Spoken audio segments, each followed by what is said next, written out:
Good morning. अभी जो आप देख रहे हो वो फ्लिपकार्ट पेमेंट रिकंसिलिएशन के लिए वन टाइम वाला सीट है। उसमें आपकी साइड से पूरा वर्क होता है। तो फर्स्ट ऑफ ऑल उसके लिए आपको कौन कौन से रिपोर्ट चाहिए। तो अभी आप दिख रहे हो रिपोर्ट सेंटर में जाके fulfil bye report, payment report और सेटलमेंट रिपोर्ट में जाना है। तो मैं इसका एक दिखाया है कि आपको कैसे जाना है। कि आपको पता होगा कि सेंट्रल रिपोर्ट में से जाके सेटलमेंट रिपोर्ट एक ट्रांजेक्शन रिपोर्ट आता है, वो आपको डाउनलोड करना है। और और 3 रिपोर्ट चाहिए। और से एक रिपोर्ट है, वो है sales report.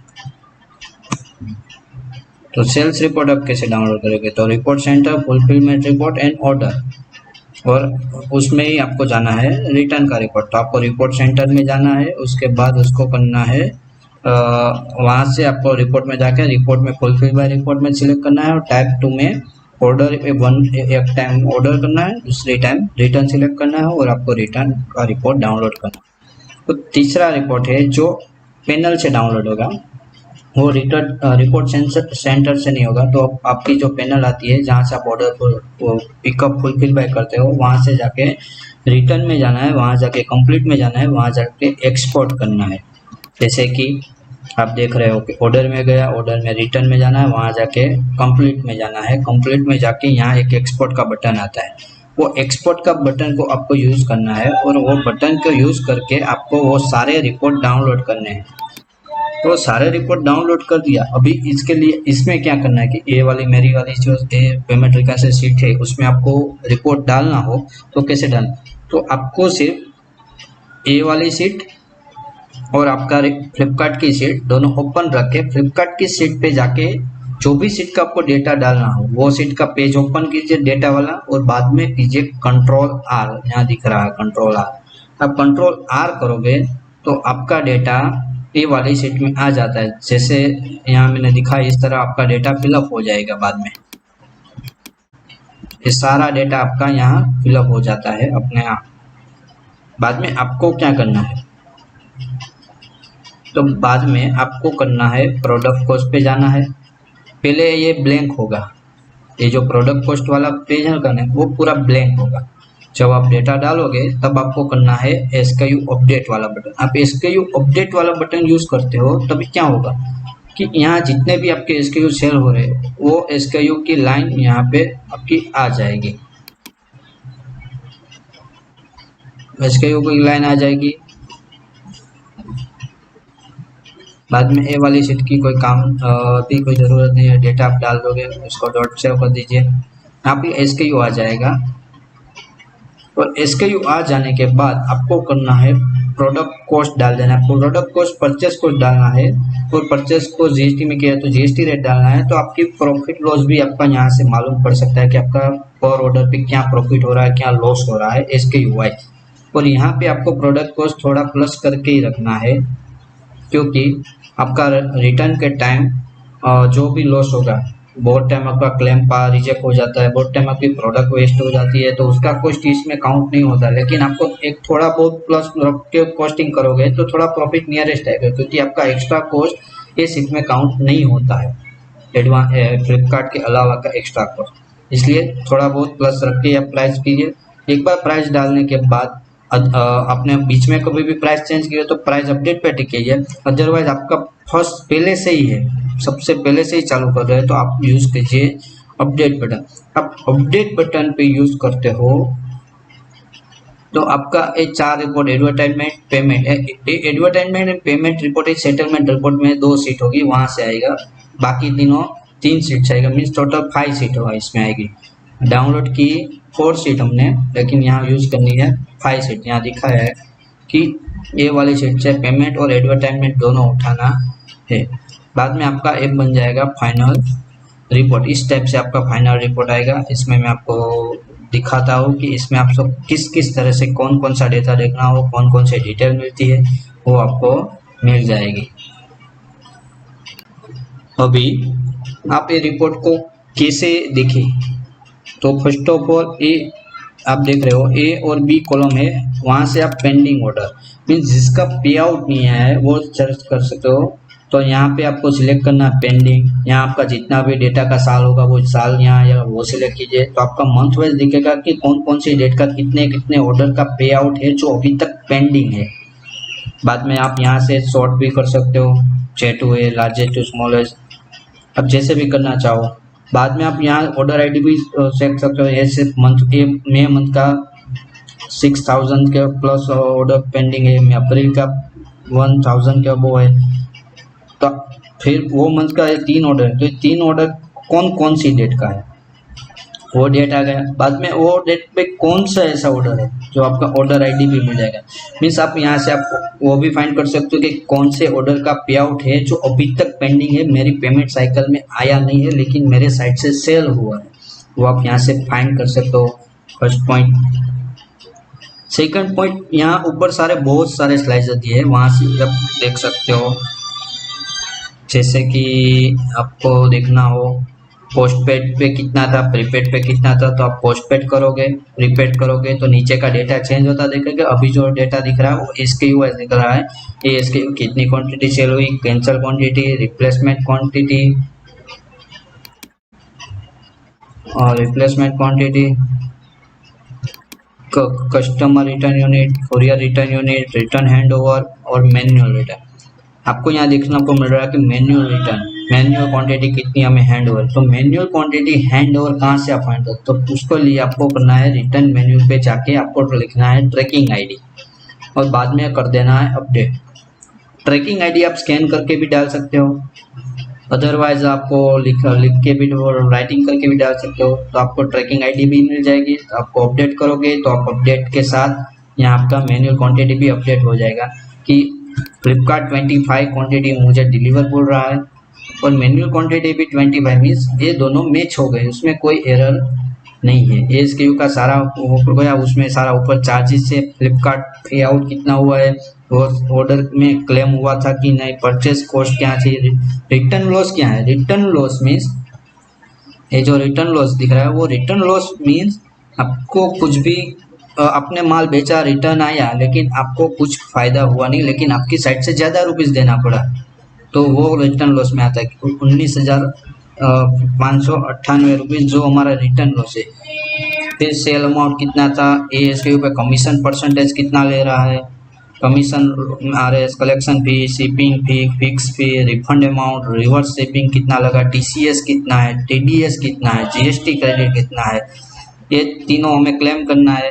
Pick and pack फी कितनी लग रही है प्रोडक्ट पे, और एक फ्रेंचाइजी भी, चाहे आपकी कोई भी फी ली हो वो सारी की सारी फी आएगी और वो आपका फाइनल पे आउट बन के यहाँ दिखेगी और उसके बेस पे आपको दिखेगा आपका वो SKU पे प्रॉफिट। अभी जो आपको दिख रहा है वो पूरा रिपोर्ट SKU वाइज दिख रहा है, ऊपर स्लाइजर है, वो मैंने स्लाइजर मारा हुआ है, वो स्लाइजर आप जैसे जैसे सिलेक्ट करोगे ऐसे ऐसे आपको नीचे डेटा दिखेगा।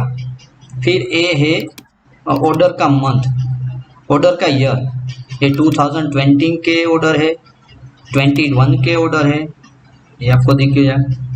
फिर ये है ऑर्डर मंथ, यहाँ से मैंने सिलेक्ट किया 2021 के जनवरी मंथ का मुझे रिपोर्ट चाहिए, तो यहाँ 2021 जनवरी का सिलेक्ट किया तो आपको पूरा नीचे जनवरी मंथ का डिटेल मिल गया कि जनवरी मंथ में हमें क्या क्या डिटेल मिल रही है। फिर उसमें से यहाँ पूरा थोड़ा बहुत वो शॉर्टेज दिया है, कैंसिल यूनिट देखना हो, एडवर्टाइजमेंट देखना हो, कस्टमर यूनिट देखना हो, कुरियर रिटर्न देखना हो, रिप्लेसमेंट। फिर आपका वेट स्लैब क्या है, आपका प्रोडक्ट कौन सी स्लैब में जा रही है वो दिखा रही है, तो आपको ये भी डिटेल मिल जाएगा। सारी की सारी डिटेल मिल रही है अभी आपको SKU वाइज। फिर उसको देखना है वो date wise, date wise mean आपकी ऑर्डर डेट वाइज, कौन सी डेट पे कितनी क्वांटिटी आपकी सेल हुई थी और उसके बेस पर आपका कितना ट्रांजैक्शन हुआ था। तो आपकी कंप्लीट डिटेल हुई सेल वाइज, आपकी date wise, order date wise, कि जिस दिन आपका पेमेंट रिलीज हुआ था, आपका डेट जब भेजा था उसके बेस पर ये आपकी पूरी डिटेल मिल जाएगी। एक 21 के फिर आपका अप्रैल के मंथ सेलेक्ट करो तो आपको अप्रैल के डिटेल मिलेगी। पूरा निकालना हो तो पूरा निकाल सकते हो, एक साथ में 2-3 मंथ सिलेक्ट करना हो तो आप कंट्रोल यूज कर सकते 2-3 मंथ भी सिलेक्ट कर सकते हो। ये अभी हो गई पूरी डेट वाइज। उसको आपको करना हो सेटल्ड आईडी वाइज, अब सेटल आईडी करोगे तो आपको मिल जाएगा सेटल आईडी वाइज।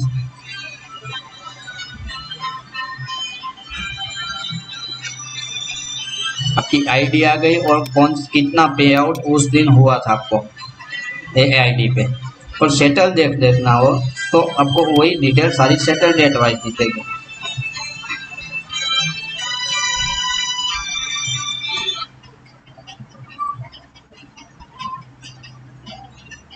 तो आपको वही डिटेल सारी सेटल डेट वाइज दिख रही है। ओके मैसेज आ गया, मीन्स आपकी डेट आ गई कि आपने कौन कौन सी डेट तक का पेमेंट आ गया है। अप्रैल मंथ तक का पेमेंट आ गया है। अप्रैल में 28 तारीख को मुझे बैंक में आ रहा है 2,51,000। उसमें से हमारा कितने ऑर्डर का कौन कौन सा डिटेल अवेलेबल था, कितना प्रॉफिट वो दिन वो साइकिल में हो रहा है, वो डिटेल आपको मिल जाएगी। ये हुआ डेट वाइज सेटल डेट। फिर आपका ऑर्डर आईडी वाइज भी आप पता कर सकते हो सेम डिटेल।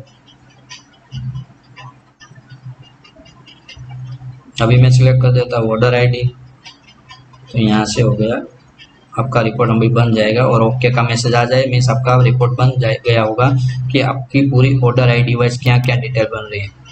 बाद में अभी ये ऑर्डर 15 गया था, 15 कुरियर रिटर्न हुआ, 15 रिटर्न हुआ और 15 मेरे मैनुअल रिटर्न में भी अवेलेबल है। मीन्स वो जीरो हुआ, बैंक फ्लिपकार्ट ने मुझे कुछ रुपीज़ नहीं दिया, मीन्स उसने जीरो दिया। ये डिटेल मिल गए। फिर यहाँ से आप सिलेक्ट कर सकते हो सिर्फ सेल क्वांटिटी, जो सेल ही हुआ है सिर्फ, तो ये सारी क्वांटिटी सेल होने पे 80 रुपीज़ मिला, मेरा प्रॉफिट हो रहा है 30 रुपीज़, 50 रुपीज़ बात करने के बाद, मीन्स हमें प्रॉफिट मिल रहा है। बाद में हो रहा है रिप्लेसमेंट वाला, तो इतने ऑर्डर ऐसे जो रिप्लेसमेंट हुए हैं। कस्टमर रिटर्न, इतने ऑर्डर ऐसे हैं जो कस्टमर रिटर्न हुए हैं। कुरियर रिटर्न, ये इतने ऑर्डर ऐसे हैं जो कुरियर रिटर्न है। कैंसल क्वांटिटी मिल जाएगी। आपका एडवर्टाइजमेंट का भी कॉस्ट मिल जाएगा, आप कितनी एडवर्टाइजमेंट कर रहे हो, ये डिटेल मिली। फिर यहाँ से आपका वेट स्लैब मिल जाएगा, 0 से 500 ग्राम में कौन कौन सी प्रोडक्ट जा रही है। तो 0 से 500 में आपकी ए जा रही है, 1 से 2, 1 से 1.5, 10 से 11 किलो में कौन कौन सी जा रही है वो भी मिल जाएगा आपको।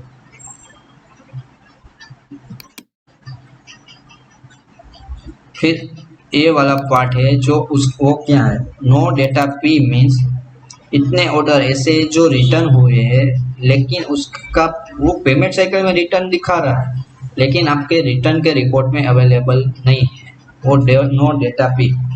लेकिन नो डेटा पी आप जब से चालू कर रहे हो वहां से 90 डे तक का ही आपको फ्लिपकार्ट रिपोर्ट देगा, तो उससे आगे का आपको छोड़ देना। लेकिन उसके बाद में कोई भी प्रॉब्लम हो, उसके बाद का कोई डेटा होगा तो उसके लिए आपको ट्रैकिंग करना है कि वो रिटर्न में क्यों नहीं दिख रहा है। अभी 2020 नो डेटा पी। मैं मार्च का देखो, क्योंकि मार्च को तो 90 डे नहीं हुआ होगा, तो मार्च का मुझे इतना ऑर्डर मिल रहा है 375 कुछ इतना ऑर्डर मिल रहा है जो अभी तक मुझे वो मेरे रिटर्न के रिपोर्ट में नहीं। तो हमें ट्रैक करना है कि वो रिटर्न या रिपोर्ट में क्यों नहीं है, क्योंकि फ्लिपकार्ट बोल रहा है कि वो आपको रिटर्न हुआ है। जब रिटर्न हुआ है तो वो रिटर्न या रिपोर्ट में भी होना चाहिए और हमें रिटर्न भी मिलना चाहिए, लेकिन ये नहीं है। तो वो डिटेल मिल जाएगी, कौन सी ऐसी डिटेल है। फिर ओके मीन्स जो ऑर्डर ऐसे है जो फ्लिपकार्ट बोल रहा है रिटर्न है और आपको भी रिटर्न हैंड ओवर हो चुका है, वो मीन्स ओके। पेंडिंग मीन्स जो ऑर्डर आपको रिटर्न अभी तक मिले नहीं, उसका वो हुआ पेंडिंग।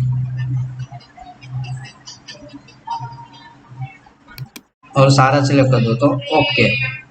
बाद में एक स्लाइसर है पेमेंट मंथ, तो आप यहाँ से पेमेंट मंथ सिलेक्ट कर सकते हो। कौन सा जनवरी मंथ का ऑर्डर है, जनवरी मंथ का, फरवरी मंथ का पेमेंट, मार्च मंथ का पेमेंट, अप्रैल मंथ का पेमेंट, आपको ये भी डिटेल मिल जाएगी। और एक सबसे लास्ट ऑप्शन है एरर। एरर मीन्स आपके और फ्लिपकार्ट के बीच में रिटर्न के बीच में कौन सी एरर। एरर मीन्स इस 16 पीस ऐसे जो फ्लिपकार्ट बोल रहा है मुझे मिल चुका है लेकिन हम बोल रहे हैं हमें नहीं मिला, वो एरर में आएगा। फिर ओके मीन्स फ्लिपकार्ट और रिटर्न हैंड ओवर के बीच में डिफरेंस मिल जाएगा। जैसे कि एरर मीन्स हम बोल रहे हैं कि वो हमें मिलना चाहिए रिटर्न, फ्लिपकार्ट बोल रहा है कि आपको रिटर्न मिलना चाहिए, लेकिन आपके पास रिटर्न नहीं आया है। ये जो एक क्वांटिटी है वो आपके पास रिटर्न नहीं आया है, एक क्वांटिटी है वो आपके पास रिटर्न नहीं आया है, तो वो एरर हुआ। दूसरी एरर स्टेटस है ओके। ओके मीन्स फ्लिपकार्ट जो 1800 पीस बोल रहा है, मैन्युअल में भी 1800 पीस बोल रहा है कि हमें मिल चुका है। और ओके आर मीन्स फ्लिपकार्ट बोल रहा है हमने कुछ भी डिलीवर नहीं किया, लेकिन हम बोल रहे हैं 98 यूनिट डिलीवर किया। यहाँ अभी डिफिकल्टी इसलिए दिख रहा है क्योंकि मैंने ये मेरा जो डेटा है वो कोई परफेक्ट डेटा नहीं है, वो कहीं से भी उठाया हुआ है बीच से, फिर थोड़ा बहुत मॉडिफाई किया है सिर्फ आपको दिखाने के लिए। इसके लिए यहाँ भी आपको ये बहुत सारी क्वांटिटी पेंडिंग पेमेंट दिखा रहा है और इस तरह से आपको रिपोर्ट दिखा रहा है। अदरवाइज ये आपका कंप्लीट डेटा पे आपको कंप्लीट वर्क करेगा।